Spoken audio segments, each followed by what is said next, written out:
أعوذ بالله السميع العليم بسم الله الرحمن الرحيم والصلاة والسلام على رسول الله وعلى آله وصحبه ومن تبعه ووالاه سبحانك لا علم لنا إلا ما علمتنا إنك أنت العليم الحكيم رب اشرح لي صدري ويسر لي أمري واحلل عقدة من لساني يفقهوا قولي اللهم افتح حكمتك وانصر علينا من غدائن رحمتك يا أرحم الراحمين ربي يسر ولا تعسر وتمم بالخير.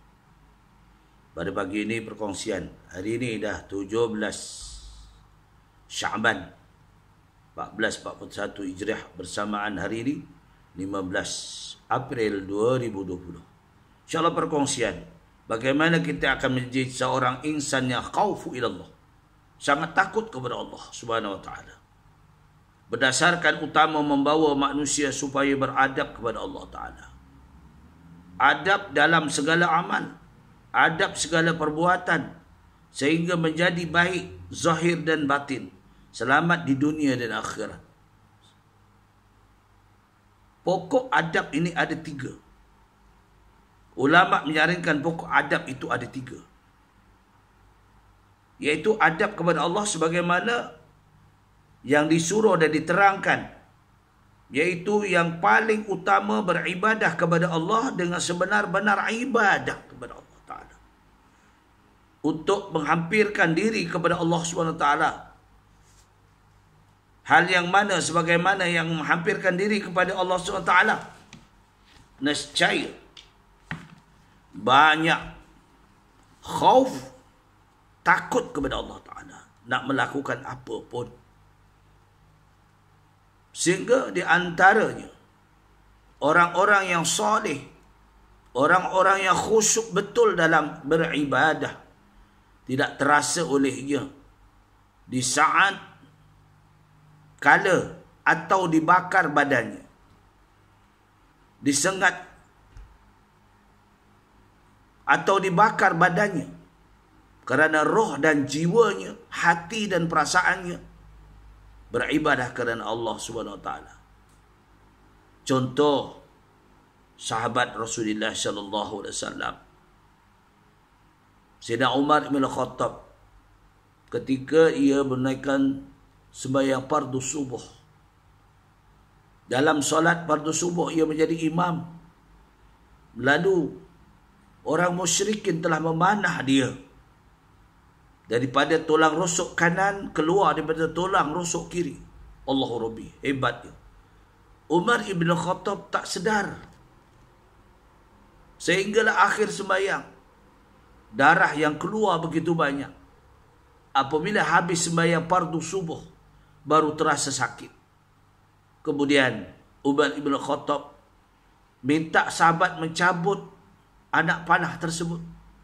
Lalu sakit, kata Umar, izinkan aku sembahyang.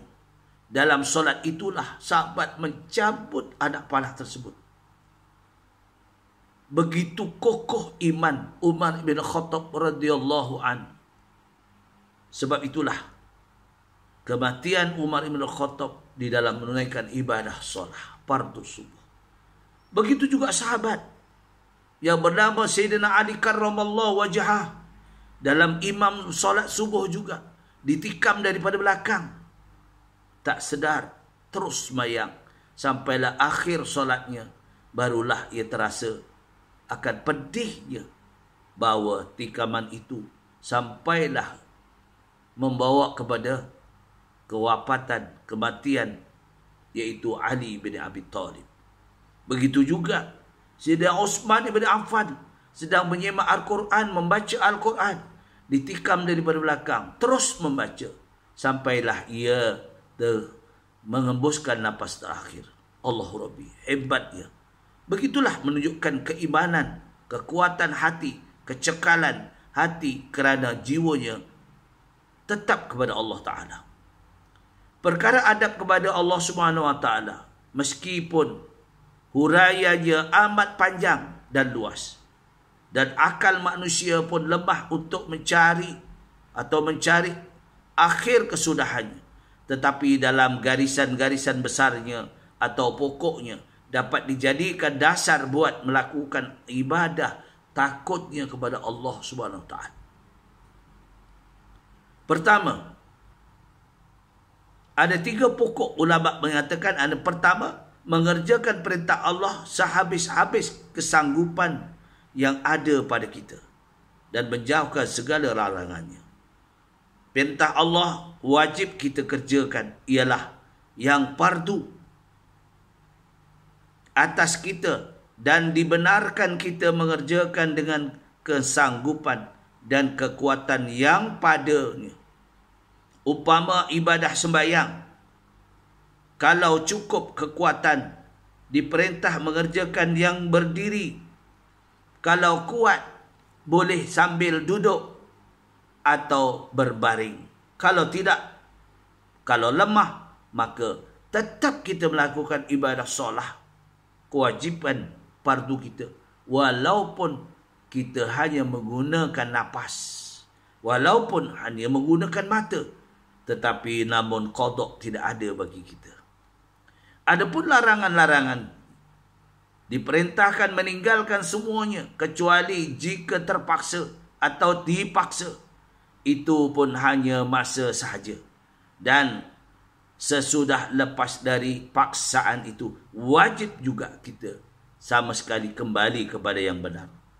Keduanya, ulama mengatakan memperdalam pengetahuan. Kita beramal mesti ada pengetahuan. Mengaji, mengulang kaji, bagaimana tentang solat, bagaimana tentang ibadah. Jangan kita hanya setakat yang ada. Oh, masa dulu belajar itu saja. Tapi kita kena mengulang kaji untuk memperoleh keridhaan Allah SWT dan merasa cintakan Allah, seperti mengerjakan sembahyang tarawih umpamanya yang sunnah, sembahyang tahajud umpamanya, sembahyang witir umpamanya, dan puasa sunat, bersedekah, mendermakan harta di tempat kebajikan, menolong orang yang mendapat kecelakaan, dan berbagai-bagai macam kebajikan akan dirasai oleh umum. Ini juga penting. Fa'atahumullahu sawabad dunya wa husna sawabil akhirah. Wallahu yuhibbul muhsinin. Buatlah semampu-mampu kamu untuk diri kamu, untuk diri ahli keluarga kamu, untuk masyarakat. Ya, sehingga kan Allah itu memandang dan mencintai kamu akan apa yang kita lakukan. Kita ini masa ini, ya, waktu ni COVID-19 ini, apa yang kita perlu kita buat? Kita kena mendekatkan diri kepada Allah Subhanahu Wa Taala. Muhasabah diri kita. Kita kena takut Allah Taala itu dengan benar-benar takut. Jangan tinggalkan amal-amal yang Allah perintahkan, terutama yang fardu. Sebab ini ramai di antara kita alpa. Sehingga kan yang tanggungjawab yang fardu pun tidak dibuat. Ya, ramai. Sebab itu Allah katakan dalam Kejadian manusia, kuntum khairu ummatin ukhrijat linnas. Kami keluarkan produk yang paling istimewa Kejadian adalah manusia. Kerana manusia mempunyai tanggungjawab. Ta'muruna bil ma'ruf. Manusia boleh mengajak kepada kebajikan. Wa tanhauna 'anil munkar. Manusia juga melarang daripada kemungkaran. Wa tu'minuna billah. Dan beriman kepada Allah Ta'ala. Bukan lain kepada Allah Ta'ala. Keyakinan kita ada di mana kita melakukan ibadah, ada Allah. Apa yang kita buat kerana Allah. Itu tanggungjawab kita. Al-khawfu ilallah. Yakin Allah itu ada. Di mana juga kita ada, Allah ada. Bila kita rasa Allah itu di mana ada, kita diperhatikan oleh Allah, maka kita insya-Allah kita akan melakukan perkara-perkara yang menyebabkan Allah murka. Kita sering melakukan taubat, solat taubat, solat tahajud. Walaupun itu merupakan satu sunnah, tetapi apa yang diamalkan oleh baginda Rasulullah sallallahu alaihi wasallam, ya, walaupun itu satu nikmat, satu amalan yang perlu kita lakukan, bagaimana kita nak dekat kepada pencipta kita, Al-Khaliqul Khaliq. Baik, Ulama mengatakan yang ketiga, menentang hawa nafsu. Mencegah, menegah daripada melakukan segala yang dilarang, kerana hawa nafsu itu dijadikan sebagai pengajak kepada kejahatan. Sebagaimana yang dinyatakan oleh Allah Subhanahu wa taala. Allah menjelaskan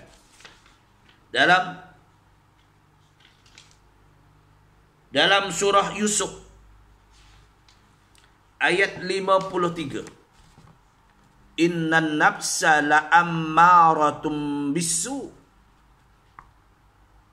Sesungguhnya nafsu manusia itu sangat menyuruh melakukan kejahatan.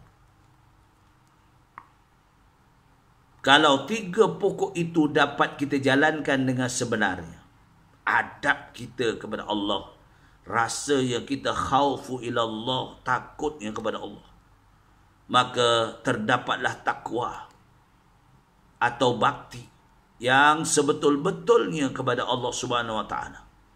Maka bakti kepada Allah Subhanahu wa taala itu adalah sumber yang pokok sekali buat melakukan adab kepada Allah Subhanahu wa taala.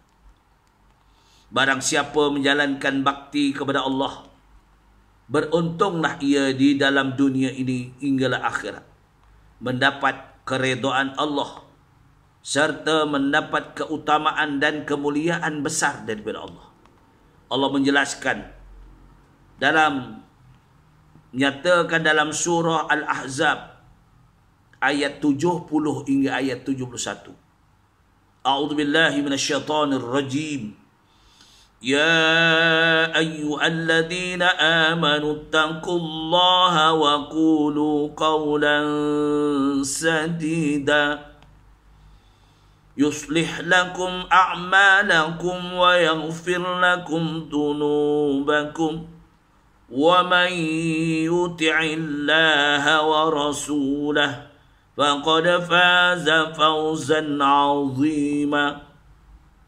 Wahai orang-orang yang mengaku dirinya beriman kepada Allah, bertakwalah kepada Allah dan katakanlah perkataan yang tepat, yang benar, yang tidak bohong, yang tidak menyeleweng dalam segala perkara, supaya memberi taufik dengan menjayakan amal-amal kamu dan mengampunkan dosa-dosa kamu. Ingatlah, sesiapa yang taat kepada Allah dan Rasulnya, maka sesungguhnya ia telah berjaya mencapai sebesar-besar kejayaan. Kita ni bersyukur kerana Allah kurniakan seorang Rasul akhir zaman, Muhammad ibn Abdullah sallallahu alaihi wasallam. Muhammad pembawa rahmat. Wa ma arsalnaka illa rahmatan lil alamin. Sebab itulah kita sangat beruntung. Baginda sebelum wafat, Allah dah kurniakan kepada baginda mukjizat dan sunnah baginda untuk jadi pegangan kita. Sebab itulah kita kena yakin. Hari-hari kita mengkaji Al-Quran, hari-hari kita baca, kita tadabbur, tak banyak sikit. Ya, jangan kita jadi orang pemalas kat dunia. Semuanya malas, kerja malas. Ya, yang rajin makan, hayal, tengok ini. Jadi kitalah supaya kita jadi orang yang sungguh-sungguh. Sebab Allah menyatakan dalam surah Anfal ayat 29. Ya ayyuhalladzina amanu in tattaqullaha yaj'al lakum furqana wa yukaffir ankum sayyi'atikum wa yaghfir lakum wallahu dzul fadlil azim. Wahai orang-orang yang beriman, jika kamu bertakwa kepada Allah, nescaya Ia akan mengadakan bagi kamu petunjuk yang membezakan antara yang benar dengan yang salah dan menghapuskan kesalahan-kesalahan kamu serta mengampunkan dosa-dosa kamu. Dan Allah SWT sememangnya mempunyai limpah kurnia yang baik. Jadi inilah dalam kita menghadapi suasana yang begini. Hari ini kita masuk fasa yang ketiga. Fasa kedua selesai dah. Fasa ketiga kita hadapi hari ini bermula. Mudah-mudahan kita duduk di rumah, ya, kita banyakkan sedikit sebanyaklah menghafal sikit-sikit. Tak banyak pun banyak mengulang kaji. Apa ilmu pengetahuan, mana yang kita kurang, ya. Jadi yang ada buku-buku kat rumah tu kita baca. Ya tak? Jangan kita, tak apa, aku tak tahu. Aku malu. Masa inilah kita berkumpul. Tuan-tuan untung ada anak-anak yang belajar tinggi. Bertanya dengan anak yang kumpul di rumah. Anak-anak yang masih ada pemikiran. Kita ni udah usia, tahap usia. Biasalah. Ya tak? Macam sekarang ini. Dunia maya. Membayar itu, membayar ini, semua guna apa? Tidak ada cara pembayaran pergi ke pejabat dah, tutup dah semua. Jadi orang anak muda pandai lah. Itulah gunanya handphone kita yang ada. Ya. Cara bayaran menggunakan alat moden. Ya. Handphone boy kita gunakan. Kita bayar secara internet. Bayar secara tidak payah guna pergi ke pejabat, tidak payah. Tapi kita orang lama memanglah kita kekurangan itu semua. Kita sambil belajar. Ya, begitu juga. Itu yang alam maya. Alam ukhrawi lagi kekurangan kita. Bagaimana kita nak mendekatkan diri pada Allah supaya kita dijauhkan daripada bala, dijauhkan daripada wabak, segala amrat, segala penyakit yang datang. Mudah-mudahan dengan amalan-amalan itu bolehlah menyelamatkan diri kita dan ahli keluarga kita dan masyarakat Islam seluruhnya daripada kemurkaan Allah. Semoga Allah mudahkan kepada kita, wabak ni akan semakin hilang. Setakat itulah perkongsian kita pada pagi ini. Kita pun tak lama lagi, ada 8 hari lagi kita nak hadapi bulan Ramadan. Allah Rabbi, 8 hari lagi tuan-tuan muslim dan muslimat. Tak lama, siang malam kita masuklah Ramadan. Mudah-mudahan barik lana fi Sya'ban wa balighna Ramadan wa barakatahu wa rahmatahu indallah atqakum birahmatika ya arhamar rahimin. Kelak Ramadan itu 3 bulan yang ada ini, ada rahmat, ada maghfirah Allah. Bagi orang yang bertakwa, dia rasa seronok. Mudah-mudahan yang baik daripada Allah, mana kekurangan itu adalah kelemahan saya. Mudah-mudahan kita mendapat rahmat dan maghfirah Allah. Aku liqauli hadza astaghfirullahalazim wa lakum wa billahi taufiq wal hidayah. Wassalamualaikum warahmatullahi wabarakatuh.